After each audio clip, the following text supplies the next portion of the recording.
चलिए दोस्तों, आज से शुरुआत करते हैं माइंड मैप की। जैसा कि मैंने पहले पिछली वीडियो में बताया था कि माइंड मैप का जो है जितना भी मैं माइंड मैप बना कर लेकर आ रहा हूँ आप सबके सामने, अब मैं सारी चीज़ें दे दूंगा आपको। ठीक है, जो माइंड मैप बनाया गया है ये माइंड मैप आप लोगों के एग्जाम के लिए बेहद ही महत्वपूर्ण है। ओके, चाहे आप पीसीएस की तैयारी करिए, यूपीपीएससी की आप कोई भी एग्जाम की अगर तैयारी करते हैं या एसएससी की तैयारी करते हैं तो ये माइंड मैप आप लोगों के लिए बहुत काम आएगा। ये बड़ी मेहनत से बनाया गया है साथियों, बहुत ही आसानी से समझ में आएगा आप सबको। ठीक है साथियों, तो चलिए देखते हैं हम लोग मोहम्मद बिन कासिम से। ठीक, अब मोहम्मद बिन कासिम, अब देखिए ये जो अब मैं इसको पूरा ये जो माइंड मैप है पूरा समझाने वाला हूँ कि आप लोगों के दिमाग में इतिहास कैसे घुसेगा, आप लोग भूलोगे नहीं इस चीज़ को। ओके, चलिए मोहम्मद बिन कासिम, देखिए मोहम्मद बिन कासिम का मैं पूरा स्ट्रक्चर बनाकर लेकर आया हूँ आप सबके सामने। ओके, तो चलिए शुरुआत करते हैं आप सबके सामने। ओके, तो यहाँ पे हम लोग देखते हैं अब पूरा इतिहास मोहम्मद बिन कासिम। अब मोहम्मद बिन कासिम अगर आक्रमण कब किया था, ओके, आक्रमण कब किया था, जजिया कर कब लगाया गया था और अरब आक्रमण की जानकारी कब मिलती है। तो यहाँ पे मैंने एक चीज़ और लिया, अन्य स्रोत, इसके अन्य स्रोत भी हैं। ओके, ये सब सारी चीज़ें आप लोगों को दिमाग में बैठना चाहिए। ओके, तो चलिए हम लोग एक एक करके, मोहम्मद बिन कासिम आक्रमण कब किया। तो आक्रमण मोहम्मद बिन कासिम कब किया था, राजा दाहिर का शासनकाल भारत में हुआ करता था जो कि सिंध प्रांत में था, और यह 712 ईस्वी में इन्होंने आक्रमण किया और ये एक सफल हो गए थे। इसके पहले और अरब लोग आए थे लेकिन राजा दाहिर का शासन था और जो मोहम्मद बिन कासिम ने आक्रमण किया भारत पे और वह विजयी हो गया। ओके, जब राजा दाहिर के शासनकाल में जब आक्रमण हुआ था 712 ईस्वी में मोहम्मद बिन कासिम ने किया था, तो राजा दाहिर वहाँ सिंध पर इनकी जीत हुई थी। ओके, तो सिंध पर जीत हुई थी और फिर इन्होंने मुल्तान को जीता था। पहले सिंध को जीता मोहम्मद बिन कासिम ने, फिर किसको जीता, मुल्तान को जीता। ओके, मुल्तान भी एक प्रांत हुआ करता था और राजा दाहिर जो था, राजा दाहिर यह एक ब्राह्मण था, नहीं तो कभी कभी पूछा भी जाता है, यह एक ब्राह्मण था। अब आता है जजिया कर सबसे पहले मोहम्मद बिन कासिम ने लगाया था क्योंकि सबसे पहले आक्रमण इसी ने किया था। तो जजिया कर सबसे पहले मोहम्मद बिन कासिम ने लगाया था और जब जजिया कर लगाया था तो सबसे पहले सिंध के देवल प्रांत में लगाया गया था।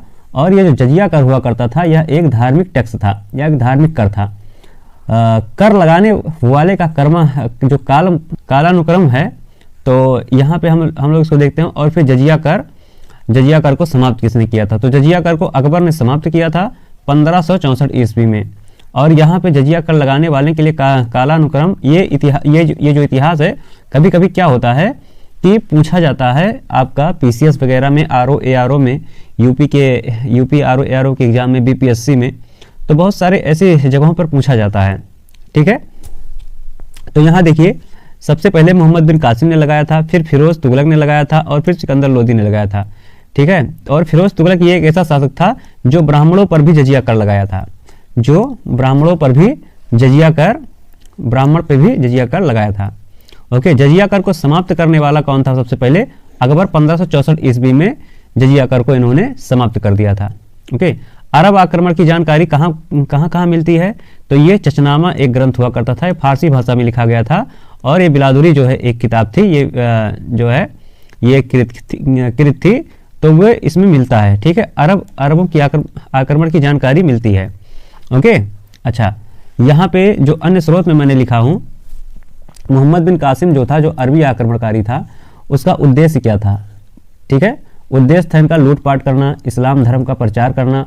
उसके बाद हिंदू शब्द का पहली बार जो है मोहम्मद बिन कासिम ने ही किया था, यानी कि अरबों ने ही किया था। पंचतंत्र का अरबी में अनुवाद किसने किया, ये किस किताब में किया गया था, कलील वादिमना में किया गया था। किसने किया था, अलबरूनी ने किया था।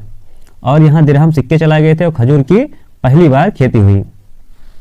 तो यहाँ मोटा मोटा सब लोग इतिहास जान गए हैं।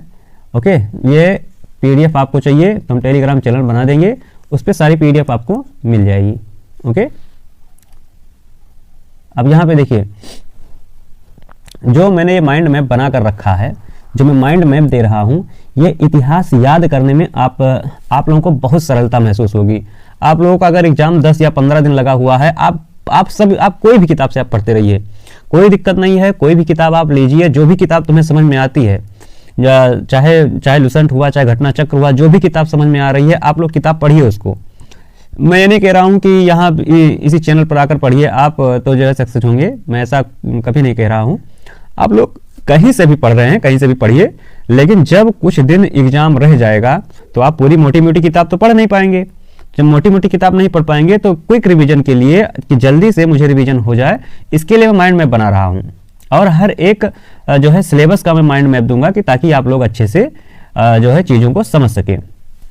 ओके, चलिए अगले वीडियो में मिलते हैं। आज के लिए इतना ही। अगले वीडियो में फिर एक माइंड मैप लेकर आने वाला हूँ, और वो भी इतिहास पर ही होगा। जैसे कि अभी जो है मोहम्मद बिन कासिम पर हुआ आपकी बार, उसके बाद जो है मोहम्मद गौरी पर होगा अगली बार। ठीक है, अगली बार मोहम्मद गौरी पर होगा, या जो है पहले मोहम्मद गजनवी पर होगा, तब मोहम्मद गौरी पर होगा। ठीक है।